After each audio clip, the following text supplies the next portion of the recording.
GOP voters will also choose among several candidates for the U.S. Senate, and the winner will face Democrat incumbent Bob Casey in November. Well, one of the Republicans joins us this morning, Steve Welch.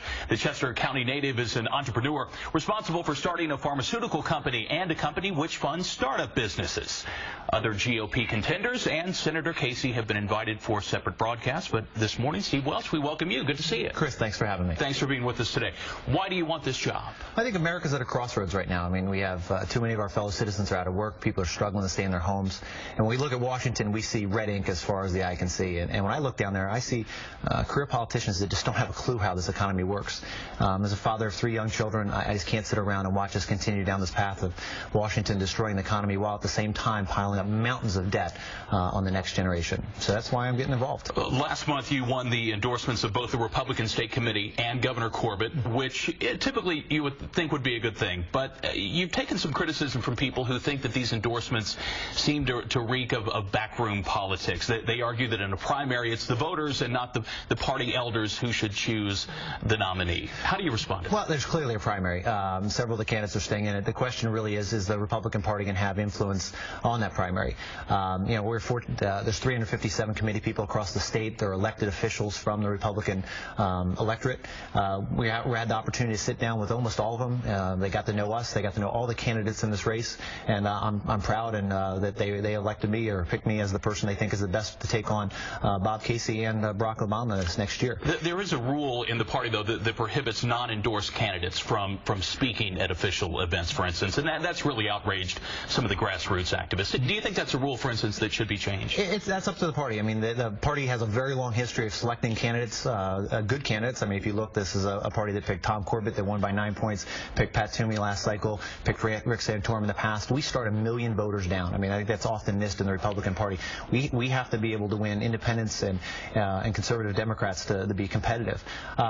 We also have a long history of picking good candidates. We also have a long history of those that aren't selected and those that aren't endorsed in the process complaining about the process.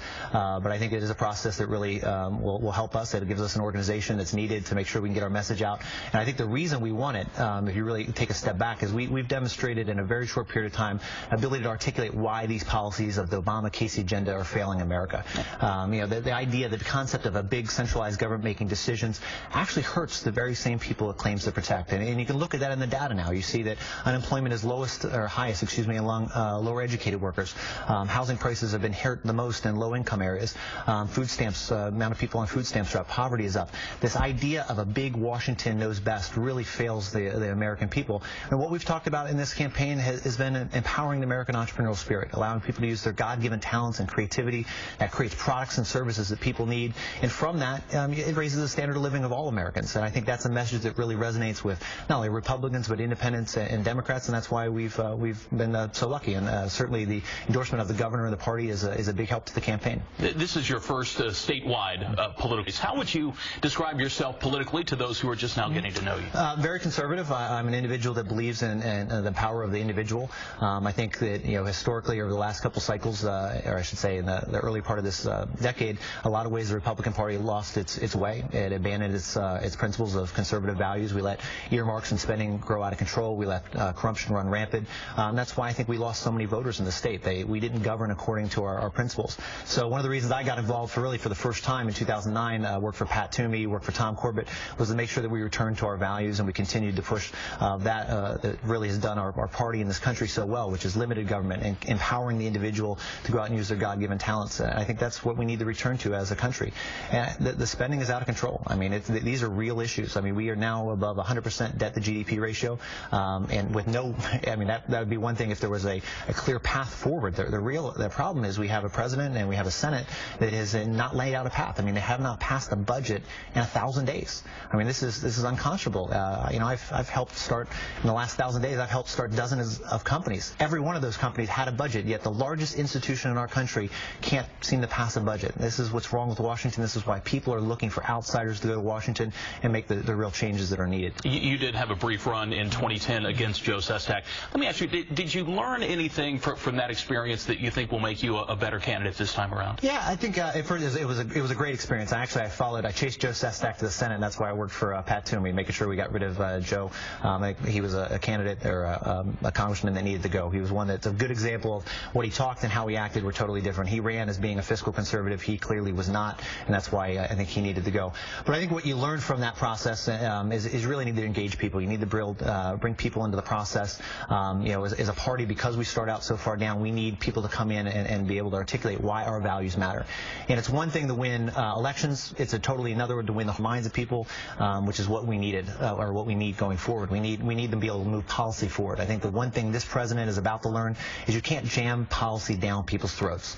When you do that, it doesn't stick. I think Obamacare is going to ultimately get repealed if it doesn't get shot down in the Supreme Court. And it's because the policy doesn't match with what America's view of health care should be, but also was just jammed down people's throats. And I think as a Republican Party, we're likely going to be in control and we'll win the presidency and the Senate and Congress next cycle. We need to learn from that, and we need to win people's hearts and minds. Let's talk a little more about policy, and I think the hottest political issue of this past week derived from the Obamacare mandate, and that was one that required churches to pay for health care policies that include contraception for their workers, regardless of their religious beliefs. Is this to you an issue about religious freedom, or is it about women's health? I don't think it's about contraceptives. I think it's about freedom. I mean, I think that's why you see the outrage across the political spectrum. This is not a Republican issue or Democratic issue. People are outraged. This kind of reinforces this belief that we're all feeling that government is intruding in so many different ways. I mean, if you take away the religious issues, and I don't think we should, but if you did take away, what this really is, it's Obamacare demonstrates Obamacare is about the government telling insurance companies what they need to offer in their plans. This is the complete opposite direction we need to be going. We need to be encouraging competition. We need, different insurance companies offering different plans and employers and employees selecting from those plans. That creates competitive markets, and from those competitive markets, they ultimately will drive down costs and increase quality. The net result of Obamacare here is we're going to basically a one-size-fits-all healthcare system, and from that you'll limit choices, and when you limit choices, you're ultimately going to drive up costs and probably decrease quality, and that's why so many people are upset about this. And I'll tell you what's amazing is Bob Casey voted for this bill. I mean, he clearly didn't read it, but he voted for it, and I think it's an example of the lack of leadership that we have in Washington and why Pennsylvania needs a new senator. He did vote for the bill. He does seem to agree with you in terms of this mandate on the Catholic Church. Is there a distinction to be drawn there in your opinion? No, I think the distinction really is leadership. He has not called for the repeal of Obamacare across the board. I think if he was going to be a leader, he would do that. It is not only bad health care policy, it is bad economic policy. It ultimately is driving up the cost to U.S. companies, and ultimately, because of that, is driving U.S. jobs out of this country. I will tell you, I think I've been in manufacturing plants across the globe, and we are still the most competitive. We are still the most innovative society in the world. Nothing even comes close. Don't believe the hype about India and China. But we do have a government that is pricing us out of the marketplace. They're just putting up barriers and barriers. They're putting up the hidden tax of regulation in every business, and ultimately that's pushing U.S. companies out of this country. And it's because we have people in Washington that have never done anything. I mean, they've never run anything. They're lifetime politicians. I mean, Bob Casey, he won the gene pool. That is not a qualification for the United States Senate. We need people that understand this economy from the ground up and understand the unintended consequences of all these decisions coming out of Washington. How do you put people back to work in Washington, D.C.? Make America competitive again. I think you start by throwing away the tax code in so many different ways. The tax code is distorting the marketplace. It's picking winners and losers. You now have entire companies or departments of companies dedicated to accountants and tax lawyers trying to figure out what companies owe. There's no value creation from that. That's pure value manipulation. We need to get back to a simplified tax code in which people can use, they can fill it out on, a couple pieces of paper. I think that's a game changer. If you take the $1 trillion we have in annual deductions and loopholes that have basically been carved out by special interest, and you reduce all rates accordingly, you make American companies more competitive, and you allow us to allocate our resources, our people, to making things. I mean, ultimately, we've missed this over the last couple decades. You have to make things to increase the standard of living. You have to offer products and services that people need. And Washington is diverting those resources because people are complying with different mandates. I think you have to get the regulations under control. You now have companies that have several departments, not just one department, several departments complying to the different government regulations. Again, there's no value creation from that. And last, I think we need an energy policy that allows us to use the resources we have here. I don't care if you're an accounting firm or a manufacturer, energy is an enormous input cost. And if we're going to be competitive in the global economy, we need to have competitive energy costs. So much of what's coming out of Washington right now is actually driving energy costs up. I mean, when you invest in solar and wind and these ideas that don't have any economic return, that's money that's wasted. So it's driving up the actual cost for the rest of us on the energy, and that's driving American manufacturing out of this country. So if you do those three things, and in addition, I think it's important to lay out a balanced budget process. If you do those four things, then I think you'll see the American economy boom once again, because we have all the resources that we need here. I mean, we are still, again, the most innovative society in the world. We should benefit from globalization because we have the ability to export to the world, but we have to get a government that right-sizes itself and stops stifling innovation. Okay, it's a big job taking on Bob Casey statewide. How do you do it and when?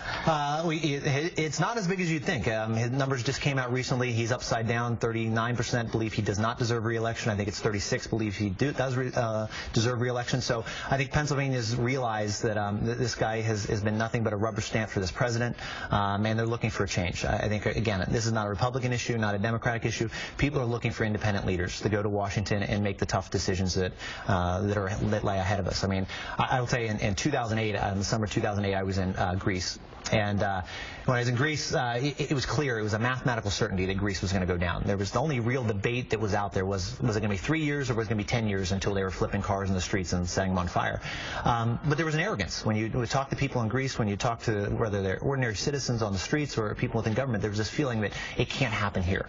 And I will tell you, you see that same feeling here, this idea that we're America, you know, and there's a lot of truth that we have a lot of benefits. We have a longer runway than the rest of the world, but you cannot run up these enormous deficits forever without long-term destroying the standard of living in this country. And I think we're somewhere between 2 and 5 years to the ability to get out of these problems. I mean, our debt to GDP ratio now is 100%. Means the debt is an entire year's worth of manufacturing of all 300 million people in this country. Gives you an idea of the scale of the deficit that's been run up here. And unless we reverse that shortly, it's going to affect the next generation drastically. Okay, we'll be debating these issues through the primary in April and then beyond. Thanks, Chris. Thanks so much for being with us. Good to see you. Our guest on Newsmakers.